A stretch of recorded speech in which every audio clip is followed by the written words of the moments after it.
You ignored the rules. You now owe a $700 fine. The deadline to cut this overgrown lawn ended today. I don't have that kind of money.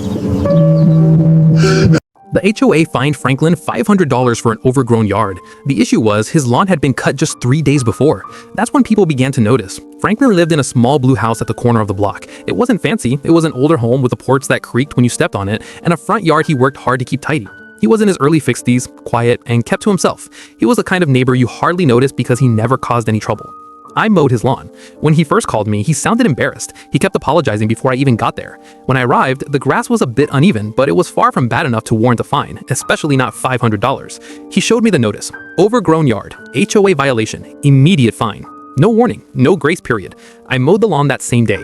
3 days later, another notice arrived. That's when I realized something was off. Over the next month, I mowed Franklin's lawn 4 times. Each time, the grass looked fine, and each time, another HOA notice came. The fines added up quickly. 500 here, 200 there.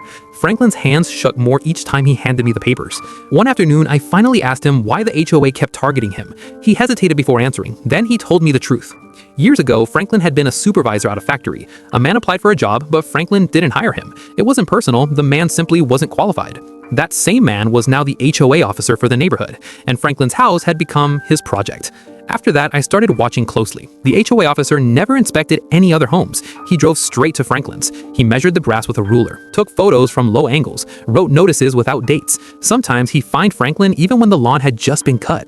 Neighbors noticed too. Mrs. Carter across the street asked why Franklin kept getting fined. Mr. Lopez pointed out that his lawn was worse, yet no one bothered him. People began comparing notes. Then someone recorded the HOA officer inspecting only one home, Franklin's. The evidence piled up quickly. Photos, videos, old complaints, proof of selective enforcement. A community meeting was called. Franklin didn't want to go. He said he was tired and didn't want to make things worse, but the neighbors went for him. They spoke up when he wouldn't. When the HOA board saw everything, the room went quiet. This wasn't about grass, it was about a grudge. The HOA officer was suspended while an investigation was opened. All of Franklin's fines were put on hold. A week later, the officer was removed from his position. When I returned to mow the lawn again, Franklin looked different, lighter, as if someone had taken a weight off his shoulders. They apologized, he told me. The board did. They admitted it wasn't right. The lawn looked as it always had. Clean, simple, honest. But this time, there was no clipboard, no warning slip, no fine. Just peace.